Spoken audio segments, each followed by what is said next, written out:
Hi, I'm Scotty Soltronic, and if you're watching this video, you are on Shit Shepherd crew. Thanks for joining us. We really appreciate it. I'm going to go through the basics of what you're going to be doing once you get here to Burningman. We are not at Burningman, we're at the Jangstar Ranch, but this is an Ecozoic toilet. We call this a double unit. Sometimes we also call it a bird. So these are the tools that you're going to need to maintain this unit.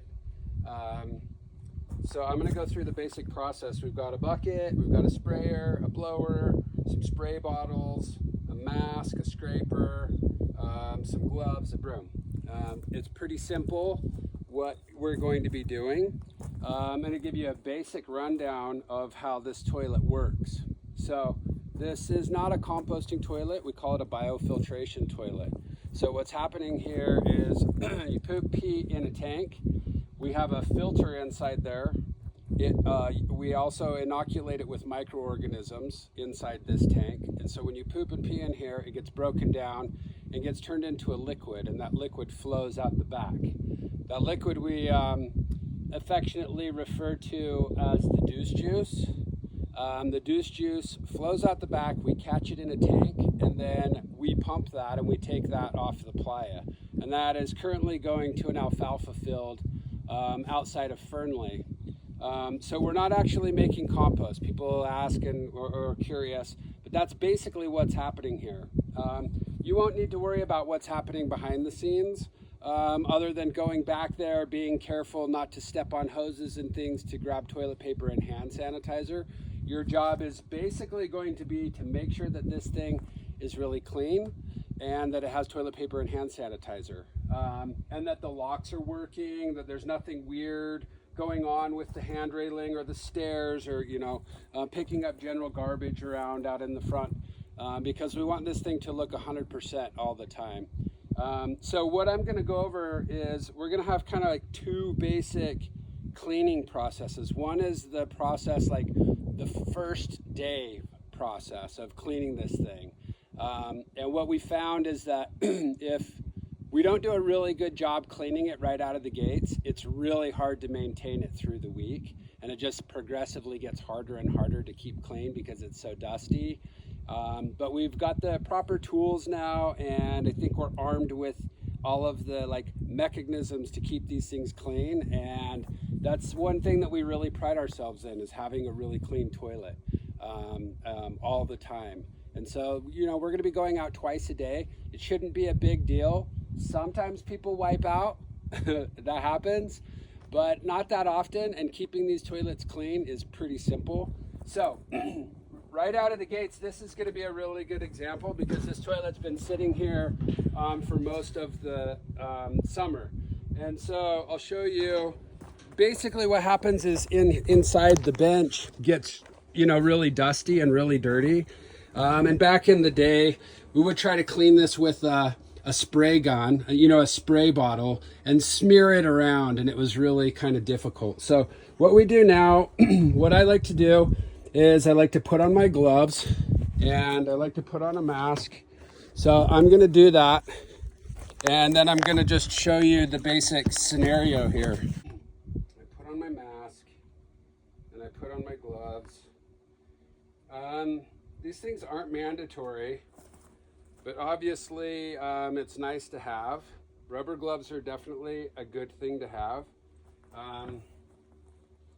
We're not dealing with radioactive waste here, but we are dealing with other people's poop, and nobody really wants to get that on their hands. I definitely don't. Okay, so what I like to do first is if there's big chunks and things in here, I like to come in with the broom or get the garbage, whatever, and just do a sweep. And get kind of the big chunks out.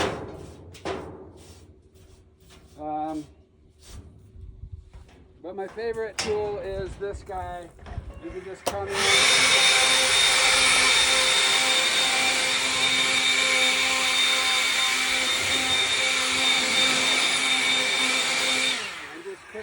quickly blow the dust out. Okay, now this is a new tool that we're implementing. And this is something that we'll use on the first day to keep it clean. And like last year it rained. If we run into an event where things are getting really hectic, you can bring this thing with you. And if you really love it, you can bring it with you every day. The only thing is you got to bring a bucket of water with you as well. So we're going to try to have this thing either in the trucks, maybe the Brown Ops crew will be cruising with this. You hook the hose up like that, you have a bucket of water, you stick this thing in there. You got to make sure this thing's in there tight. And hear it click. And there you go. So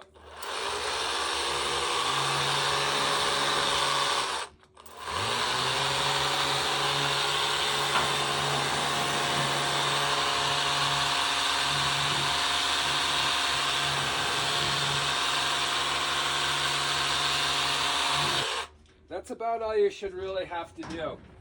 These guys are going to come pressure wash. We're going to clean them before we deploy them. Hopefully there's not going to be a whole ton of heavy cleaning needed. But this is great for cleaning the chute. And yes, we already know the chute is a disaster. We do our best. Trying to keep the chute clean is something that is always a challenge. And the best way to do it is just with the scraper. You just get in there, scrape off any toilet paper that gets stuck, and just give it a spray down.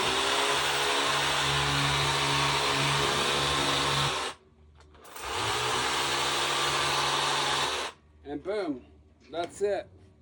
If you feel like coming in and wiping it down, you can with a paper towel and just put the paper towel right inside. But in most cases, it's not even necessary. Just a quick wipe down is fine. These guys are also great. A little easier to cruise with on your bike. You just pump it up. Same concept. You know, when you get in here and it's really dusty and you're trying to clean this thing, this is super useful. You can just come in here and spray it down, get it wet, wipe it down. Okay, the next thing is the hand sanitizer. This little guy has a button that's right under here. You push this button, this thing comes down. You put the new you take the old hand sanitizer out, throw it away. There should be a garbage bag hanging on the back. Put it in there, put the new hand sanitizer in. Boom, give it a couple pumps to make sure it's working. Check to make sure this light is working. If you're on the night crew, we want to make sure that the stairs are properly lit. Another thing is make sure that we have some information about not putting garbage in the toilets. We should have these things for all of the units. If we don't, make sure to grab one and put that in the unit. Another thing to check when you're in here is the toilet seats sometimes come loose. Let's make sure they're on there nice and tight and that they're not broken. Sometimes they get broken. And then the toilet paper dispenser. This is going to be one of your keys is to open this door. Actually, you have 3 keys. There's one for this door, and there's 2 keys for the toilet paper dispenser because we have 2 different types of toilet paper dispensers. So that's why you have 3 keys on your ring, and you want to make sure to keep those keys with you at all times.